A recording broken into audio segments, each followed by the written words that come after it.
Wrap the figure in plastic wrap. Restore the figure with cosmetics. Secrets of Terracotta Warriors and Horses will air soon.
Each warrior is unique. Take this robust general figure. The weary veteran. The mid-ranking officer who once guarded Qin Mausoleum. And the perpetually stern, green-faced warrior. But have you ever seen such warriors? Yes, these fully wrapped figures, clad like astronauts, are also terracotta warriors. They reside in the storage area of the museum, off limits to visitors. Today, let's delve into little-known facts about the mausoleum's archaeology, to discover what happens here every day.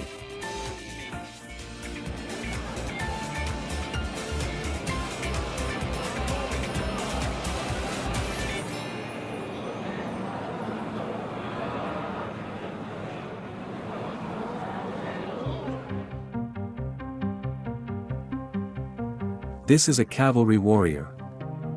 Lean built, cap wearing, and short armored. Freshly restored, it has been invited to an exhibition tour.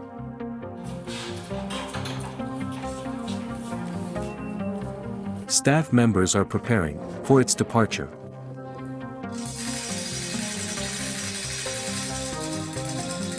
Life-sized, the Terracotta Warriors stand 170 to 190 centimeters tall. Fired from clay, they weigh, on average, around 200 kilograms. Yet are extremely fragile. Even slight bumps may cause accidental damage. Thus, the difficulty of packing and moving can well be imagined. Each terracotta figure has a different degree of damage, and thus has different vulnerable parts. Plus, their size and shape also affect how easily they can break or get damaged. Before packing each figure, we gotta make a customized packing plan.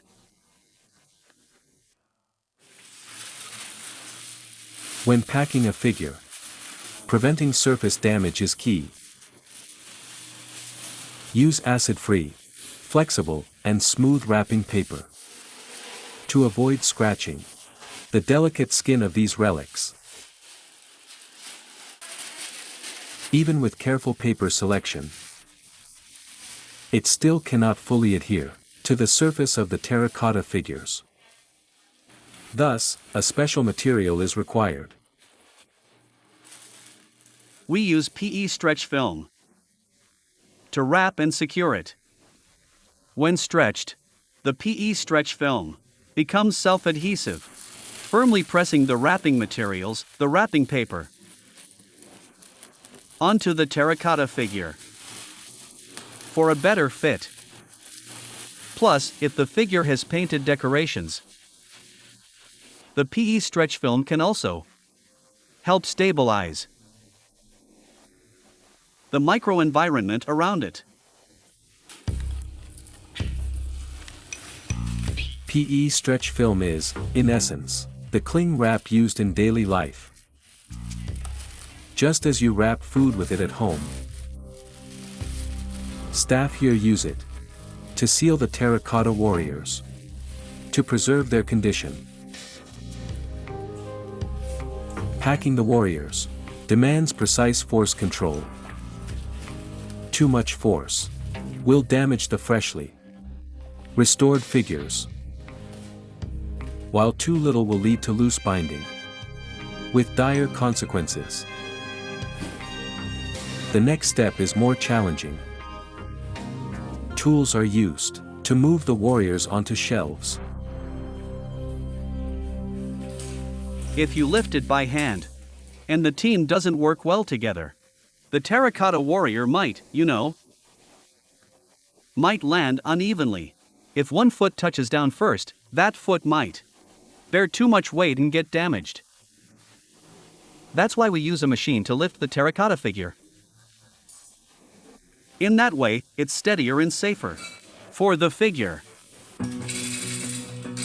With the machine, the rest relies on team coordination.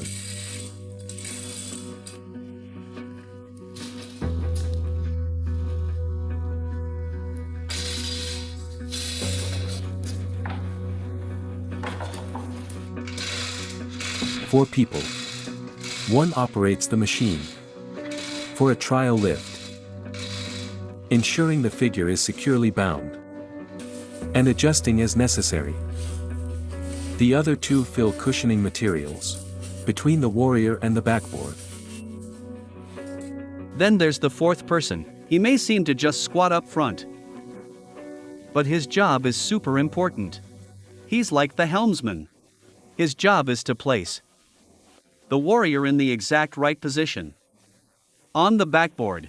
He also needs to direct the whole placement, whether to lower it faster or slower, move it left a bit, or right a bit. All those calls are his to make.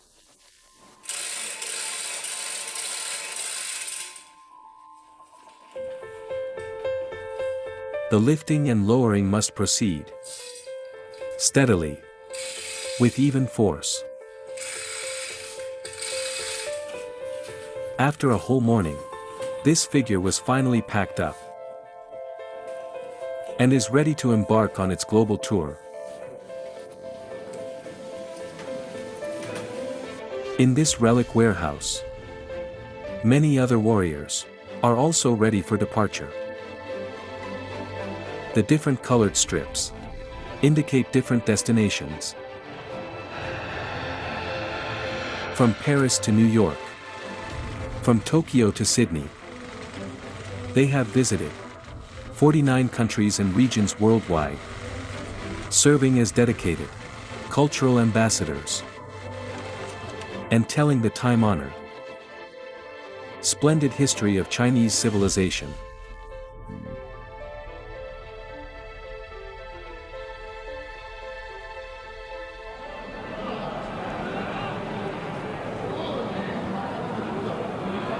Some have already set off, while others await their treatment. Wanwan, come over and give a hand. Jiao, come and hold it. Let Yang adjust that one. Hold it. Wanwan, help hold it from there. Yang, go grab that piece. Go get that fragment.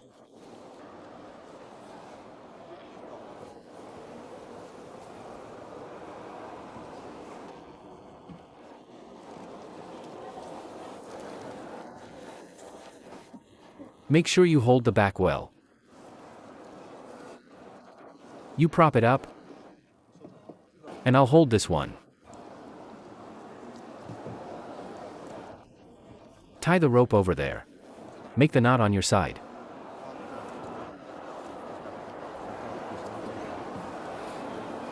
As low as possible. It's still too high. Down, down a bit more. Here. Tie another layer on top.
A special task is about to commence.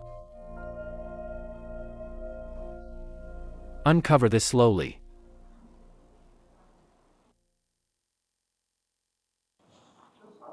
Roll this up.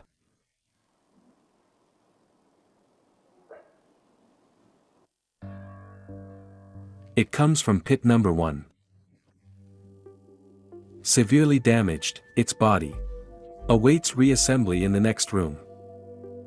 However, its intact head only needs cosmetic restoration in the lab. Yes, you heard it right. These seemingly mud-covered, rugged terracotta figures also require delicate skin care. Buried underground for over 2,000 years, they deserve a refined look upon their re-emergence. Its eyes are all dried up inside. I need to reinforce them. Which means I gotta moisturize them a bit. The painting around the eye sockets. Push a little more. Push.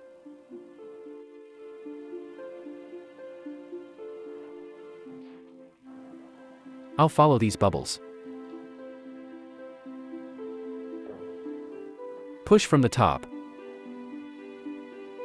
Inject along the edges of the paint. Then, it'll slowly seep through the broken surface into the bottom layer. Each terracotta warrior is unique. Yet they share one similarity. All look dull and dusty. In fact, over 2,000 years ago, when newly made, this wasn't the case. Each one was vibrantly colored. A layer of raw lacquer was first applied, followed by a coat of pigment. The coloring process of these figures back then was as meticulous as a woman applying makeup. First, a layer of lacquer, then pigments. Today, however, most warriors we see have lost their vibrant hues. The culprit behind it is precisely the raw lacquer. Raw lacquer is super sensitive to humidity changes, to the extent that, just like the wooden floor at home, well, if it gets soaked and then dries out, the wood warps, right? Same with the lacquer. Once it dries out and loses moisture, it warps too. And when it warps, it takes the painted layer right off with it. Sudden environmental dryness makes the raw lacquer layer curl and deform, making the overlying pigments flake off accordingly. As the saying goes, no skin, no hair to cling. Thus, these once vibrantly colored warriors have become what we see today. They need not just injections, but also eye drops. We use PEG eye drops. If they dry out, we apply the drops. Polyethylene glycol is a moisturizing ingredient, harmless to us humans, and the terracotta figures. Some lucky warriors still bear pigments upon excavation and must be promptly sent to the lab for moisturizing care.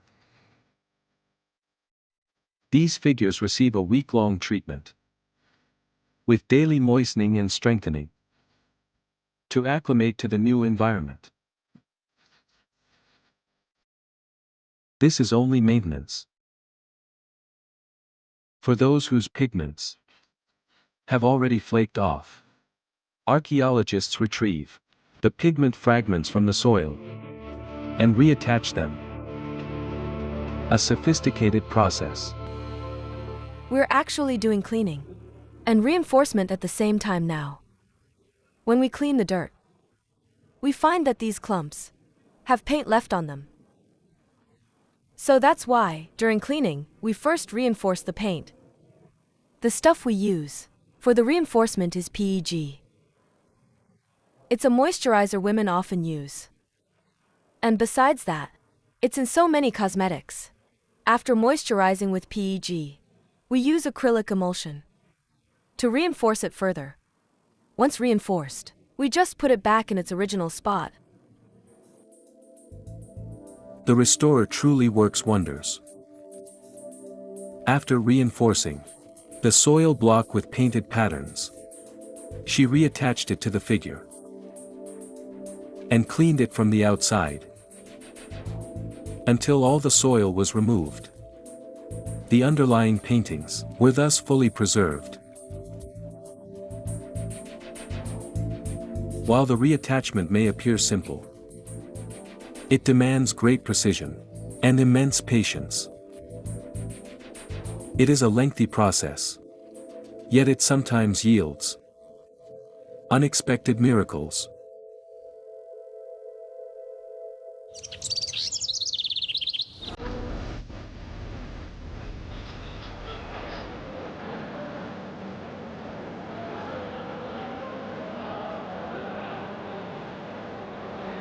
We're now in the exhibition room of Emperor Qin Mausoleum Museum.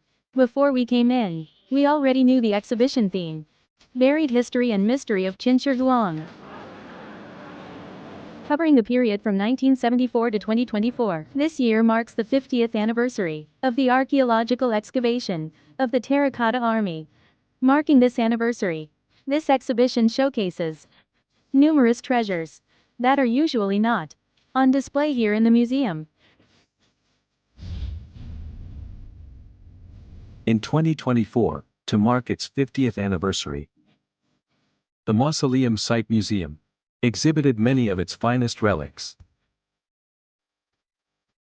He has pinkish complexions, and he has rosy lips. His belt is richly decorated,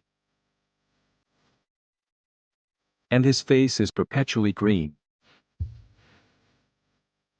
These restored warriors appear vividly lifelike, their colors echoing the Qin people's aesthetic tastes. Particularly, there's a headless charioteer terracotta figure. It appears unassuming, with no high rank or special status. Yet it was closely tied to the fate of the Qin Empire, as evidenced by its purple robe. Archaeologists found purple pigmented artifacts unearthed across China, with the earliest discovered in eastern Gansu, the Qin people's homeland. This picture shows the Qin dynasties. Its expansion spread China blue and China purple eastward. Area A, in eastern Gansu, was the Qin heartland during the spring and autumn period. Here, the pigments were mainly used on glassware, like octagonal prisms, necklaces, earplugs, and other ornaments. Area B. Near Qin's Xi'an Palace, mainly used them for paintings, including on warriors. Areas C and D followed, after Qin had nearly unified the country. From eastern Gansu to Xianyao, then to the Central Plains. Territory stretched from west to east, and time moved from early to late. The use of purple pigment spread across China, along with the Qin people's campaigns.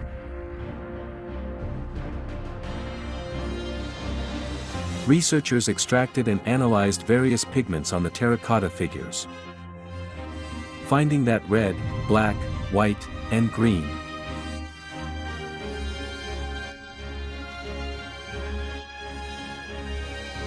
were mostly sourced from natural minerals, while only purple was artificially synthesized.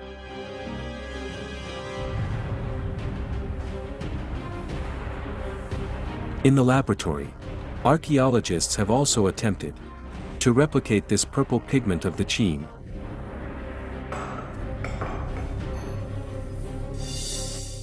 The Qin went for China purple, but if the heat was too high during the production process, what they got was actually China blue. China blue is super stable, while China purple is unstable. Heat the same material to different temperatures, and the results vary completely. Today, archaeologists can extract purple with advanced equipment. Yet over 2,000 years ago, the Qin people lacked such laboratories. But they did succeed in making it. It's like when we're steaming buns. If we get the amount of alkali and the heat right, the buns will be fluffy. But if the heat's too high or there's too much alkali, we might end up with yellow buns. Because of these differences, the final products are not the same.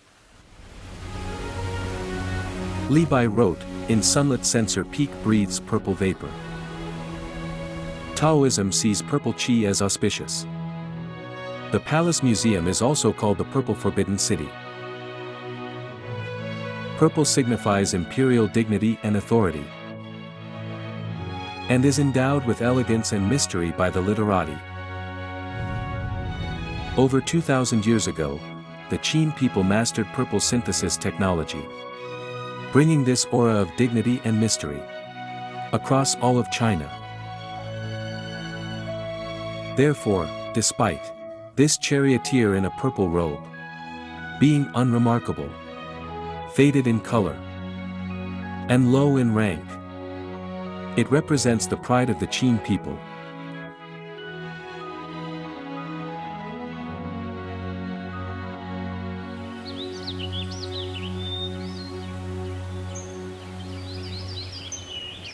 In April 2024, more than 1,300 kilometers from Xi'an, at the NSM by West Lake in Hangzhou, Zhejiang, a special archaeological research project was underway.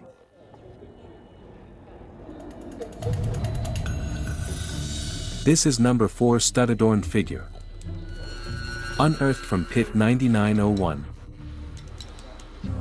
28 acrobats, inspired by imperial court performers, have been unearthed from this pit. Most of them are muscular and robust, with bare upper bodies. However, warrior number 4 stands out. It is slender, presumably a skilled performer in the troupe, dressed in a costume adorned with studs. This very costume drew the attention of archaeologists. Over 2,000 years ago, it would have worn such a costume while performing for Emperor Qin Shi Huang. Thus, archaeologists embarked on a bold endeavor to recreate a costume for warrior number 4. We reached out to a top textile research base under the National Cultural Heritage Administration, China National Silk Museum. We collaborated with them. It's been waiting for over 2,000 years. We thought we two museums should collaborate with each other to make a new outfit, to keep it warm. This was the museum's first attempt at making a costume for a terracotta figure. However, given the short-lived Qin dynasty, there is no record of such a performance costume. The clay-fired, stud-adorned number 4 seems to offer an answer, but actually leaves a problem. What exactly is the fabric of this costume? The Terracotta Army was for Emperor Qin Huang, who was the top ruler back then. After all, cotton wasn't introduced to the Central Plains yet. Flax couldn't be dyed into such nice colors, and wool fell short too. So, considering Emperor Qin Huang's status and the look we wanted for the terracotta figure, silk was the natural pick. It was the rarest, most luxurious fabric. The pick made sense. Performing for Qin Huang is a rare honor. Naturally, the finest silk should be worn with a color matching the Qin people's taste. The ideal choice is purple, the China purple synthesized by the Qin. The patterns on the robe should reflect Qin aesthetics. On warrior number 4, octagonal motifs remain clear, while those on the collar, cuffs, and hem have faded. Thankfully, after 5 decades of excavations, the secrets of these patterns are now in Qin Huang's Mausoleum Site Museum. We look for clues from the Terracotta Army itself. You see, the bronze chariots sport decorative patterns, and many terracotta figures even have patterns on their straps, all from the same era. Restoring decorative patterns is like reviving history. For greater accuracy, after consulting many documents at the Qin Huang's museum, Zhou Yang also referred to the decorative patterns from the pre-Qin Mashan tomb number 1 and the similar era Ma Wangdui Hun tomb. We all know that all the techniques, patterns, and aesthetics have their origins and developments. We check different items from the same place or from the same time period. That way, we can piece together a relatively complete picture. Geometric patterns, cloud patterns, and leaf patterns. After months of research and comparison, the missing decorative patterns on warrior number 4 have been reorganized. However, a tougher question has emerged. The stud-adorned figure, true to its name, features studs as the crowning touch of its costume. Yet the studs on the figure before us are all made of fired clay. They merely preserve the shape, yet lose the essence. What material were the studs on the original costume made of? Since past records offered no valuable clues, we made some fairly logical assumptions. These studs are attached to the costume, and significant yellow residue remains. That gives us good reason to think they were originally made of copper. The clue lies in warrior number 4 itself. 2,000 years ago, the craftsman who made this figure painted the studs yellow, which was most likely the color of copper. The color and luster of copper, attached to a purple robe, would surely have made this costume resplendent. During shows, when the studs rubbed against each other, they made a sound that really got people's blood pumping.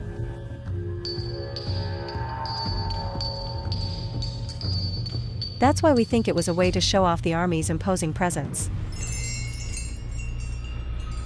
2,000 years ago, in the palace of Xi'an, An acrobat performed for Emperor Qin. The copper studs emitted a dazzling radiance, clashing together to produce a crisp and melodious sound. Regrettably, this moment was not documented. However, archaeologists, with their perseverance and rigor, have restored that moment to vivid life, achieving a dialogue spanning more than 2,000 years. This is the allure of archaeology.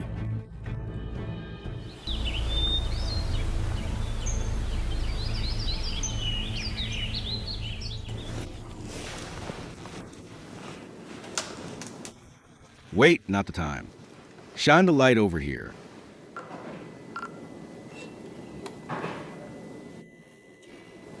Put the ruler sticker on. Okay, just stick it on. The light's off. Don't move it back and forth. Hold it steady. Yep, that's right. Ma Yu from the Conservation Department has also been focusing on Warrior number 4 recently. However, his focus is not on the figure's costume, but on certain special traces left on the figure. It's really strange. We found a second fingerprint on the painted layer. And it's surprisingly clear.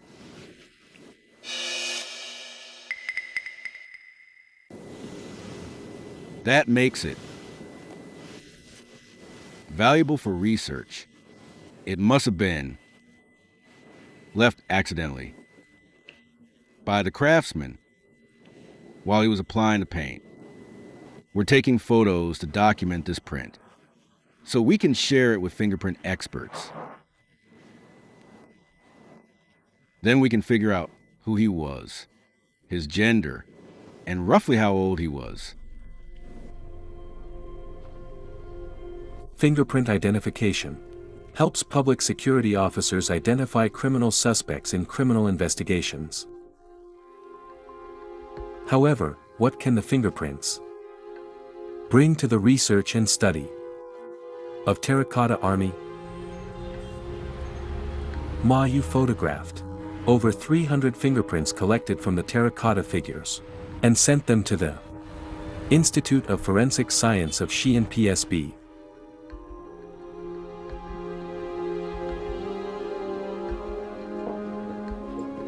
Deng Chao, the section chief of the Xi'an Municipal Public Security Bureau, has over 20 years of frontline experience. He works at crime scenes, responsible for collecting and analyzing physical evidence like fingerprints. After careful screening, Deng identified 12 valid fingerprint samples from over 300 photographs and conducted analysis on them. A whirl has a clear center, shaped like a spiral or circle, just like a target when we're shooting, with a center and rings going round and round. A loop is what the elders used to call a dustpan on our hands. It looks just like a dustpan and points in one direction. An arch looks just like a small hillock or a tent set up on your finger. That's what it is. Among 12 clear fingerprints, Deng Chao identified 4 whorls, 6 loops, and 2 arches, spanning over 2,000 years. Our fingerprints are no different from theirs. His research goes far beyond mere ridge patterns. It also extracts personal info from fingerprints, such as distinguishing gender, and even estimating the age of the owners. All the fingerprints that have been discovered in Pit 9901 so far have pretty thick ridge lines and thin furrows. And throughout our whole fingerprint study, we didn't spot any fingerprints with obvious scars or damage. These all tell us the prints belong to young men, around 20 years old. Preliminary identification shows the fingerprints belong to young people who participated in making the terracotta figures. Based on other clues, Deng Chao further infers their identities were likely laborers and apprentices, not the master craftsmen. On these figures, you can clearly see traces left by tools. Cutting the clay strips back then. Some craftsmen were highly skilled. They cut so smoothly, and they perfectly nailed the folds. The overall shape, especially the facial expressions of the figures, these must have been the top-tier craftsmen. They probably relied more on tools. Sadly, their fingerprints may not have survived. Every terracotta warrior was a national-level craftsmanship work back then. Veteran craftsmen left no traces, while only young workers left marks everywhere. Research on the fingerprints has just commenced. With the accumulation of data, information will become increasingly precise, and new discoveries will gradually come to light.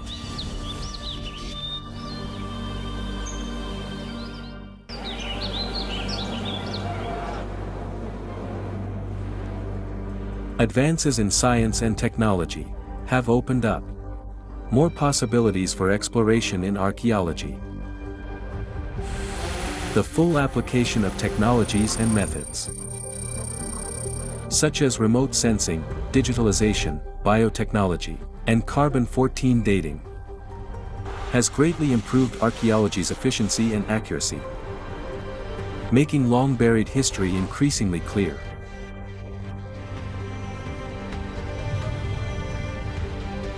From 1974 to 2024, over 50 years of research have seen continuous in-depth studies, revealing the terracotta army's formation rules. Bronze chariots, painted kneeling archers, and acrobat figures have been successively unearthed. They showcase the Qin dynasty's superb craftsmanship and reflect its social customs and cultural characteristics. As archaeology and research further advance, the 2,000-year-old secrets buried in Qin Mausoleum are slowly revealing themselves.